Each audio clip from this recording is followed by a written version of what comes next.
জালিয়াতি করে প্রকল্পের ঠিকাদার হয়েছেন দুই ভাই। অভিযোগ, এর নেপথ্যে চট্টগ্রামের জনস্বাস্থ্য বিভাগের নির্বাহী প্রকৌশলী পলাশ চন্দ্র। তারা নোয়াখালীর একই এলাকার বাসিন্দা, সম্পর্কে আত্মীয়। চট্টগ্রামের 7টি উপজেলায় হতদরিদ্রদের স্বাস্থ্যসম্মত ল্যাট্রিন স্থাপন প্রকল্পে এমন আরও নানা অভিযোগ উঠে এসেছে। মামুনুর রশিদ অভির রিপোর্ট, ছবি তুলেছেন পিয়াল ঘোষ।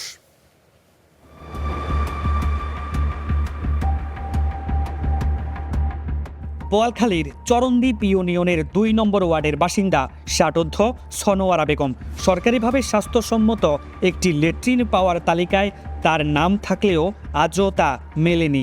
ইয়ে চাই গিয়ে টিয়া সসল লেগে গিয়ে ইয়ে দিয়ে দে ইতারা ইয়ে দিয়ে দে 50 টাকা লেগে ইতা চাক্কাই নিয়ে দে 100 টাকা লেগে। উপজেলার 8টি ইউনিয়নে 1832টি ল্যাট্রিন বরাদ্দ, অথচ সনোয়ারা বেগমের মতো আরও অনেকেই তালিকায় নাম থাকার পরও বঞ্চিত হয়েছেন। অভিযোগ উঠেছে, খরচের অজুহাত দেখিয়ে অনেকের কাছ থেকে টাকা নিয়েছেন প্রকল্পের কর্মীরা, পরে তারাই এসেছেন প্রকল্পের আওতায়। ওই রেফটিংগুলো নিম্নমানের, ওইগুলো আর অনেক জায়গায় কিছু কিছু ভেঙে গেছে আর টাকা নিচ্ছে। বেড়াক ফোন করছে আর মোবাইল হয়তো বেড়া গাড়ি বেড়া দম ফুরিব গোয়া হয়তো খুশি গরম ফুরিব। আমি বিষয়গুলো তাদেরকে উত্থাপন করছি যে এই বিষয় এগুলো কে করছে। ওনারা বলছেন যে মাঠ পর্যায়ে যারা কাজগুলো করতেছে তারা করছে, কিন্তু এটা সদুত্তরও পাইনি। একই চিত্র মিরসরাইয়ে। উপজেলার 3664 দরিদ্র পরিবারের জন্য ল্যাট্রিন বরাদ্দ থাকলেও অনেকেই তা পাননি, আর যারা পেয়েছেন তাদের নিম্নমানের সামগ্রী দেওয়ার অভিযোগ উঠেছে। একটা বাথরুম করতে মনে করেন 20-22 হাজার টাকা লাগে, তো অভাবের সংসার, ছেলে মেয়ে আছে, এদিক সেদিক খরচ আছে, মা আছে, এদের লেখাপড়া আছে, এদের একদিকে গোছালে আরেকদিকে পারি না। 2 বছর পরে ফাইলাম, এই বৃহস্পতিবার আইনে এটা কাজ করে দিয়ে গেল আর কি। নিয়ম অনুযায়ী এসব কাজ স্থানীয় উদ্যোক্তাদের পাওয়ার কথা, তবে অনুসন্ধানে উঠে এসেছে ভিন্ন চিত্র। বেরিয়ে এসেছে যুধিষ্ঠির কুমার চন্দ্র ও নকুল চন্দ্র নামে 2 ব্যক্তির নাম। ট্রেড লাইসেন্সে থাকা ঠিকানায় গিয়ে মেলেনি প্রতিষ্ঠানের অস্তিত্ব। সাম্বল বাজার হচ্ছে এটা, কিন্তু এই লোকের নামে কোনো এখানে ঠিকানা নেই, দোকান নেই। অনুসন্ধানে জানা যায় যুধিষ্ঠির কুমার ও নকুল আপন ভাই, তাদের বাড়ি নোয়াখালী কবিরহাটে। অভিযোগ, 2 ভাইকে কাজটি যিনি পাইয়ে দিয়েছেন তিনি জনস্বাস্থ্য প্রকৌশল অধিদপ্তর চট্টগ্রামের নির্বাহী প্রকৌশলী পলাশ চন্দ্র দাস।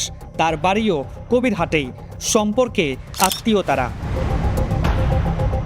যুধিষ্ঠিরবাবু আমি ঠিকাদারি ব্যবসার সাথে জড়িত আছেন, তিনি আবার ওই পৌরসভা কাজগুলো করে চট্টগ্রামে টুকটাক কাজ করে। 2জন ভাই ভাই না?